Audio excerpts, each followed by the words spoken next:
India versus south Africa चौथा टी20 match. Match तो ऐसे रद्द हो गया, लेकिन एक खबरें जो आई वो खबरें बहुत बड़ी थी। यार शुभमन गिल जो लास्ट के 2 टी20 मैचेस बचे हुए उस दोनों टी20 मैच से बाहर हो चुके हैं। अब यहां पर प्रश्न यह उठता है कि भाई साहब क्या एक्चुअल में शुभमन गिल को इंजरी हुई है या फिर शुभमन गिल को बाहर कर दिया गया है? क्योंकि भाई ऐसा तो हो नहीं सकता है कि शुभमन गिल के ऊपर जब इतने सारे आरोप लगे हैं तभी जाकर शुभमन गिल को इंजरी हुई है। ऐसी तो बातें नहीं है ना। ये एक बहुत बड़ा प्रश्न है, क्योंकि शुभमन गिल को इसलिए भी नहीं बताया सकता भाई शुभमन गिल को हमने बाहर कर दिया क्योंकि शुभमन गिल वाइस कैप्टन है। तो थोड़ा सा यदि ऐसा करके बोला जाता है, मीडिया में खबरें चलती है कि भाई साहब शुभमन गिल को बाहर कर दिया गया है एज ए वाइस कैप्टन के रोल में रहते हुए, तो ये शर्मिंदगी वाली बात है। इसलिए शुभमन गिल के ऊपर ये आरोप लगा दिए गए कि शुभमन गिल को फुट इंजरी हुई है, पैर में इंजरी हुई है, जिसकी वजह से शुभमन गिल बाहर हुए। लेकिन वैसा ऐसी कोई बातें नहीं है। अब टीम इंडिया के कोच गौतम गंभीर को यह बातें समझ में आ चुकी है कि भाई शुभमन गिल के साथ जो है ना हम टी20 वर्ल्ड कप की तरफ आगे नहीं बढ़ सकते। कि शुभमन गिल का जो परफॉर्मेंस रहा है, नील बट्टा सन्नाटा परफॉर्मेंस रहा है। जब से शुभमन गिल आए बेड़ा गर्क कर दिया टीम इंडिया का।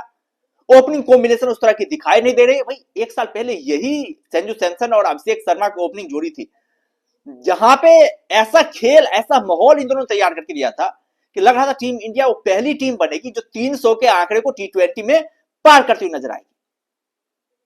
हालांकि अब 300 का आंकड़ा पार हो चुका है। इंग्लैंड और साउथ अफ्रीका के बीच जो मैच हुआ था उसमें 300 रनों के आंकड़ा पार हो चुका था। इंग्लैंड क्रिकेट टीम ने पहले आंकड़े को पार किया। हम लोग ये क्या लगा था टीम इंडिया पार करेगी, 297 रन तक अब तक पहुंचे भी, हम लोग पहुंचे भी थे बांग्लादेश के खिलाफ। लेकिन बॉस एशिया कप के बाद से जैसे सिनेरियो चेंज किया गया, शुभमन गिल को टी20 में इंक्लूड किया गया, वैसे ही टीम इंडिया की परफॉर्मेंस से जो बहुत ही बिलो डाउन चलेगी, बहुत ही नीचे चली गई। शुभमन गिल उस टाइप का स्टार्ट ही नहीं दे पा रहे थे। स्टार्ट करते भी है तो भाई साहब वो स्ट्राइक रेट के साथ बल्लेबाजी नहीं कर पाते जिस स्ट्राइक रेट के साथ संजू सैमसन बल्लेबाजी करते। ये शुभमन गिल की सबसे बड़ी परेशानी है, सबसे बड़ी समस्या है। पिछले कुछ मैच तो भाई बहुत ही खराब किया, बहुत ही खराब किया। और संजू सैमसन जैसा प्लेयर बाहर बैठा हुआ है तो वैसा आप ज्यादा मौके तो दे नहीं सकते। आप यदि कोच है, आप यदि सपोर्ट करें किसी प्लेयर को, ज्यादा आप 5 मौके दे सकते, 10 मौके दे सकते, 20 दे सकते। उसके अलावा उसका परफॉर्मेंस से डिपेंड करेगा वो आगे किस तरीके से आगे बढ़ेगा। लेकिन शुभमन गिल का परफॉर्मेंस उस टाइप का नहीं रहा और अब मजबूरन जो गौतम गंभीर को शुभमन गिल को ड्रॉप करने के लिए मजबूर होना पड़ा। मैं तो भाई श्योर हूं कि भाई संजू सैमसन और अभिषेक शर्मा इस समय टी20 के बेस्ट ओपनर जो है वो साबित होंगे। बेस्ट ओपनिंग कॉम्बिनेशन है इन दोनों के साथ ही जो टीम इंडिया को आगे बढ़ना चाहिए। टी20 वर्ल्ड कप तक इन दोनों को ही मौका देना चाहिए। एक बार फिर से वही फायरनेस जो टीम इंडिया के लानी चाहिए, क्योंकि टी20 हो क्या है भाई ओपनर जो होते हैं ना आपके, वो बहुत ज्यादा इंपोर्टेंट हो जाते हैं। यदि आपके ओपनर काफी कमाल की बल्लेबाजी कर रहे हैं, गजब का स्टार्ट दे रहे हैं, तो जाहिर तौर पर आपकी टीम उस बेस के आधार पर एक अच्छा खासा स्कोर बना लेती है।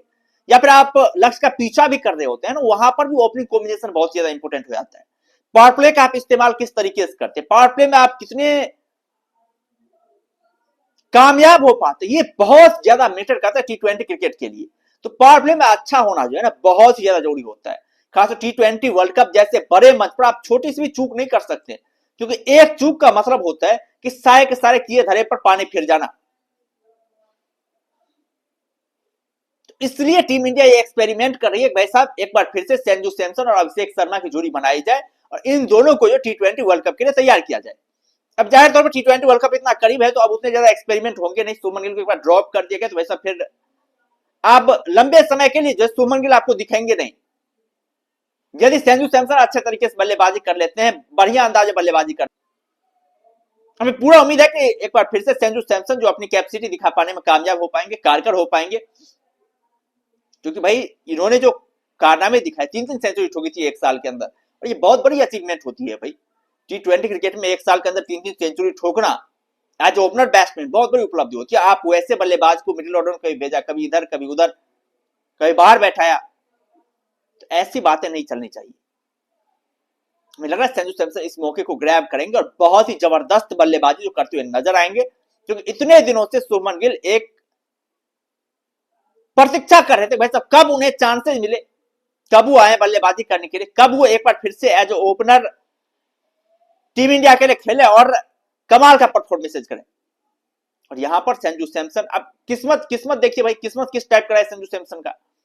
संजू सैमसन को टीम में इंक्लूड किया गया, 2 मैचेस कम से मिलते संजू सैमसन को, लेकिन भाई देखिए कोहरे ने आकर के जो है लखनऊ में किए धरे पर पानी फेर दिया। अब एक मैच बचे हुए संजू सैमसन के पास, वहां पर संजू सैमसन को अपने आप को साबित करना है।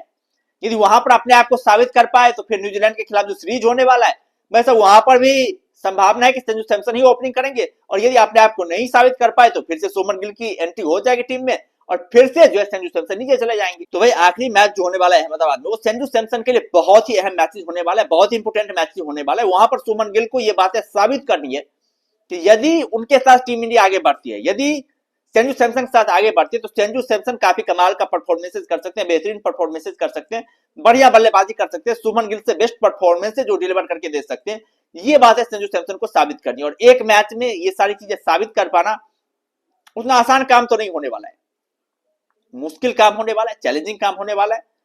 लेकिन संजू सैमसन उस टाइप के प्लेयर हैं, इतना अनुभव हो चुका है, इतना एक्सपीरियंस हो चुका है कि ऐसा एक मौके पर भी जो है मतलब वो चौके बांट सकते हैं। ये संजू सैमसन में काबिलियत है, हमें पूरा उम्मीद है कि वहां पर संजू सैमसन काफी कमाल की बल्लेबाजी करते हुए दिखाई देंगे और सुमन गिल की इंजरी को जो न्यूजीलैंड के सीरीज तक खींच देंगे। क्यों गौतम गंभीर को सोचना चाहिए भाई, सुमन गिल जब टीम में फिट नहीं हो रहे हैं तो भाई क्यों हम उनको बार बार टीम में जो फिट करने की कोशिश करें, जबरदस्ती उन्हें खिला रहे हैं, जिसकी वजह से टीम इंडिया की बैंड बज चुकी है, टीम इंडिया की ऐसी तैसी हो चुकी है, बहुत ही खराब हालत हो चुकी है, बहुत ही क्रिटिकल कंडीशन हो चुकी है भाई टीम इंडिया की। सुमन गिल जब से आए टीम इंडिया के स्क्वाड में बैंड बज गई। एक तो संजू सैमसन जैसा स्टार प्लेयर बाहर बैठा हुआ है जो आपको इतने कमाल का जो परफॉर्मेंसेस करके दिया है, उसके बाद बैटिंग ऑर्डर में तहस नहस हुई है, और ये बैटिंग ऑर्डर में जो तहस नहस हो रही है इसको ही फिक्स करना पड़ेगा भाई। कौन सा प्लेयर आपका नंबर 3 पे खेलना है, कौन सा प्लेयर नंबर 4 पे खेलना है, कौन सा प्लेयर नंबर 5 पे खेलना है, ये सारी चीजें फिट होनी चाहिए। क्योंकि बार बार जब इस पोजीशन में बदलाव होते हैं ना, तो वैसा बल्लेबाज के मानसिक स्थिति में भी परिवर्तन होता है, उसका इंपैक्ट जो है वो बड़े मैचों में देखने को मिलता है। एबी डिविलियर्स ने कहा है कि वैसा टॉप 3 तो फिक्स होने ही चाहिए, आप नंबर 4, नंबर 5, नंबर 6 में आप परिवर्तन कर सकते हैं, कोई बातें नहीं है, लेकिन आपके टॉप 3 फिक्स होने चाहिए। वैसा ये जो है हमारे टॉप 3 प्लेयर है, ये टॉप 3 पोजीशन पर खेलने वाले हैं, ये चीजें फिक्स होनी चाहिए। हमें लग रहा है कि संजू सैमसन, अभिषेक शर्मा और सूर्य कुमार यादव ये टॉप 3 में जो है परफॉर्मेंसेस करते हुए नजर आएंगे टी20 वर्ल्ड कप में। अभिषेक शर्मा और Sanju Samson as opener, number 3 की बात करें तो सूर्य कुमार यादव। सुमन गिल का कोई जगह बनता ही नहीं है, लेकिन जबरदस्ती यदि गौतम गंभीर इनको इंक्लूड करने की कोशिश करते हैं, जबरदस्ती इन्हें खिलाने की कोशिश करते हैं, तो जाहिर तौर टीम इंडिया की बैंड बजनी जो है टी20 वर्ल्ड कप में लगभग से टीम इंडिया की बैंड बजेगी ही बजेगी, और जबरदस्त तरीके से बजेगी। ये बातें आप लोग नोट करके रख लेना, यदि संजू सुमन गिल को जबरदस्ती खिलाया गया तो टीम इंडिया की बैंड बजनी तय है, टीम इंडिया की हालत गंभीर होनी तय है। इसके जिम्मेदार होंगे गौतम गंभीर, जो कि जबरदस्ती सुमन गिल को जो है टी20 का स्टार प्लेयर बनाना चाहते हैं, रॉक स्टार प्लेयर बनाना चाहते हैं, जबकि उनके अंदर वो कैपेसिटी है नहीं, वो अभी तक साबित नहीं कर पाए अपने आप को। बस वो टी20 खेलने लायक बेस्ट प्लेयर है।